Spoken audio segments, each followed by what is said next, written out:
Hello parents, welcome back to another Conversation Starter.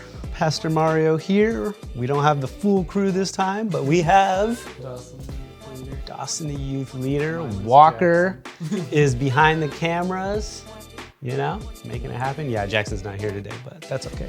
We'll get another round table soon. That was really fun. I enjoyed that a lot. So we've been going through the book of James at Youth, CBC Youth, and last youth group yesterday, we went through the book of James chapter 3. So we hit on chapter 3, which was a great chapter talking about the power of our words that is produced by such a small member of our body.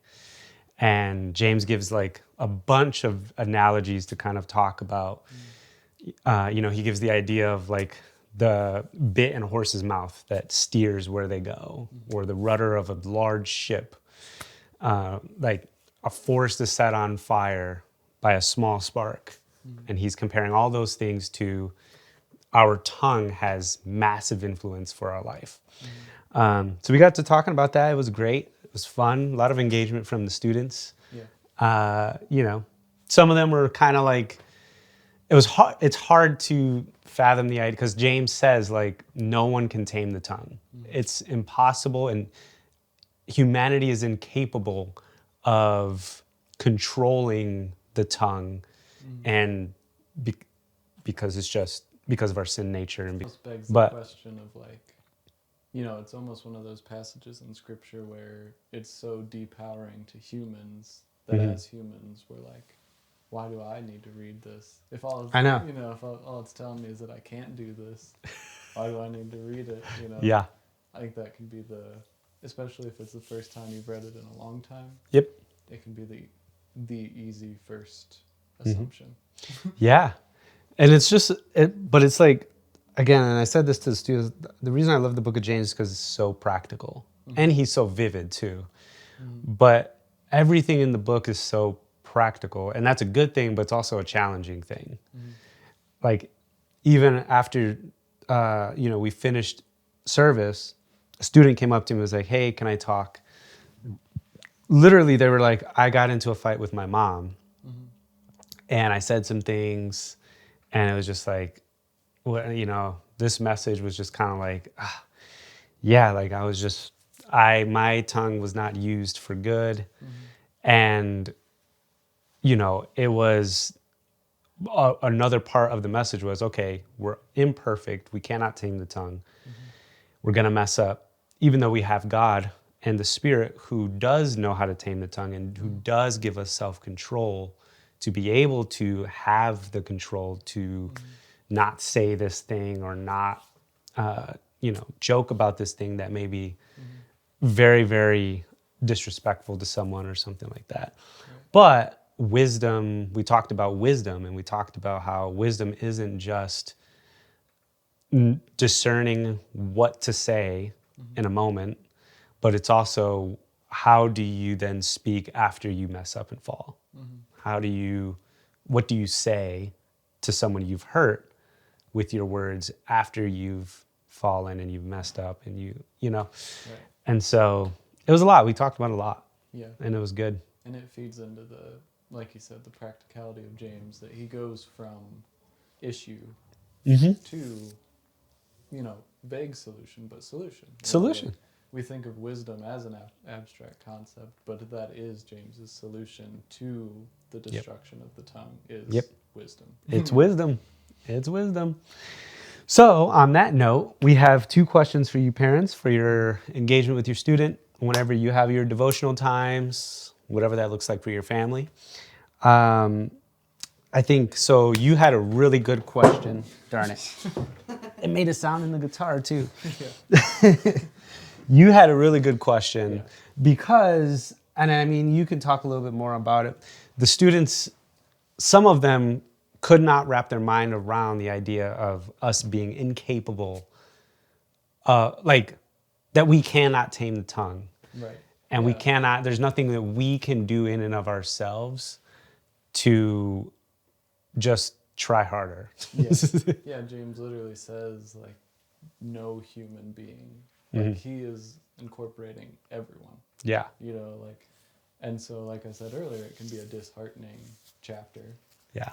And again, like the solution he offers is like wisdom, the wisdom of the Spirit, which again is like abstract, you know. And so all in all, it is this like, you can't do it.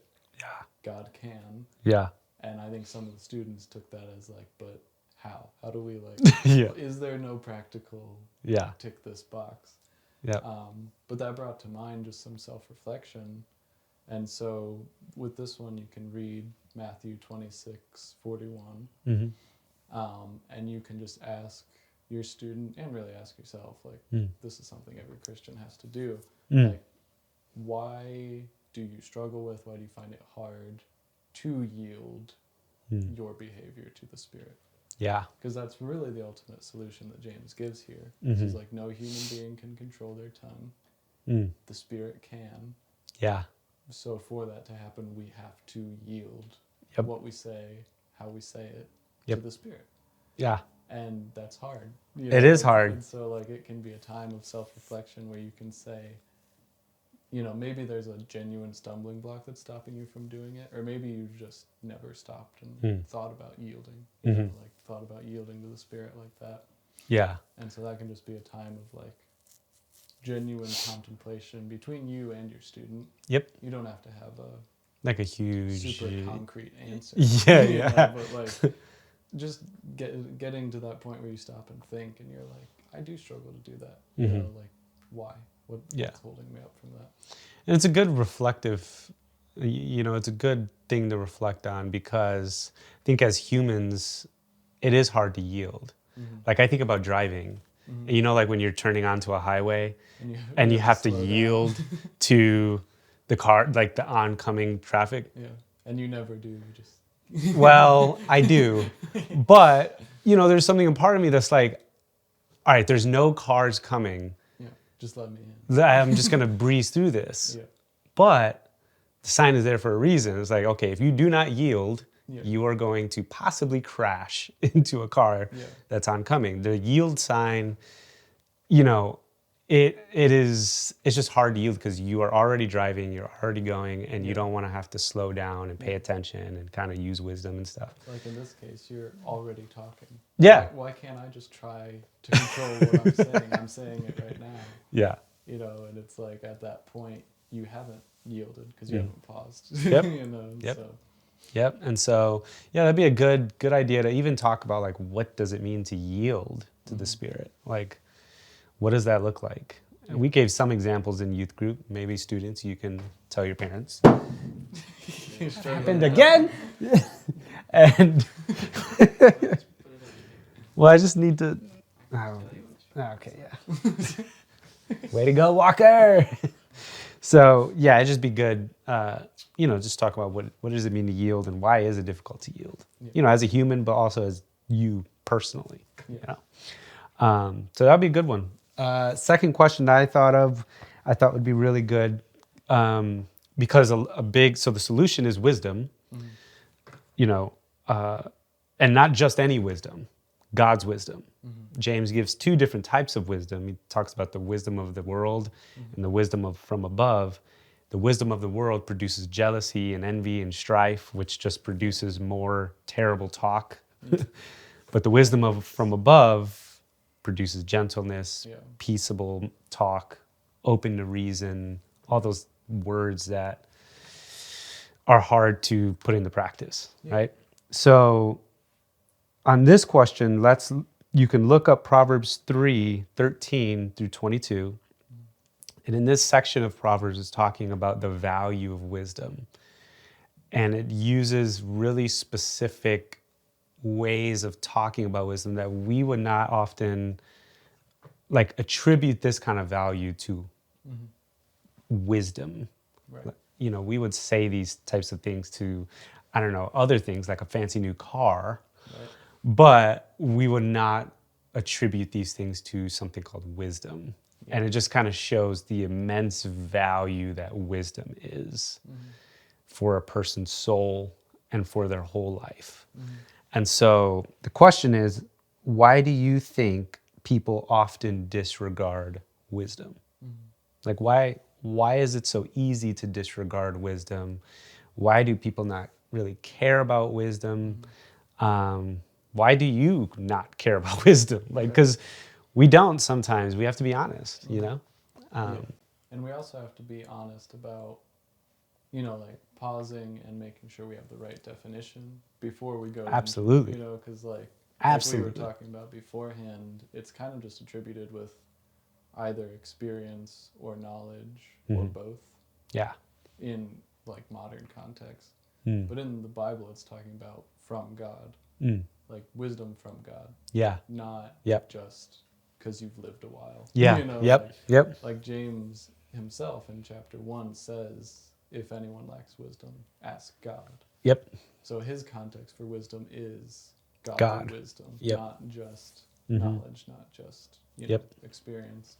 That's good. And That's so, a good distinction. Yeah, and that understanding does put a higher value on wisdom. Anything from God has a higher value than something that's not from God. You know. So. Yep. It has a higher value. Yeah, and it's more valuable than knowledge. Yeah. Like, because it is applying the knowledge that we know in a way that is beneficial for you and for the people around you. Because you can apply knowledge in an arrogant way. You know what I mean? Paul says that knowledge puffs up. And exactly. Talking to a church. Yep. Yep. You can walk around self-righteous because you know the Bible. I mean, people do it all the time.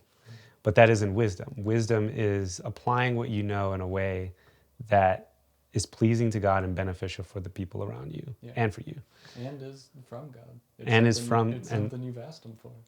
Can only come from God. Yeah. So, yeah, that's good. Yeah. So, all right, parents, well, take these 2 questions, have a field day with your student, go off, you know? No, I mean, like, don't literally, like, go off on them. Because that'll beat the whole purpose of what we're doing. Read James 3. Yeah, read James 3, along with these scriptures. If you need a reminder, Matthew 26:41, Proverbs 3:13 through 22. You know, read the scriptures. It doesn't have to be a long discussion, but I think it's a good discussion to have because your student is using their mouth all of the time. They are communicating, they have relationships, and what we say is the main relational connection to everyone else. Yep. So we just have to learn to discern how to speak and speak in a way that is well. So we hope that this is encouraging for you, and we will see you in the next one, possibly a roundtable with Walker.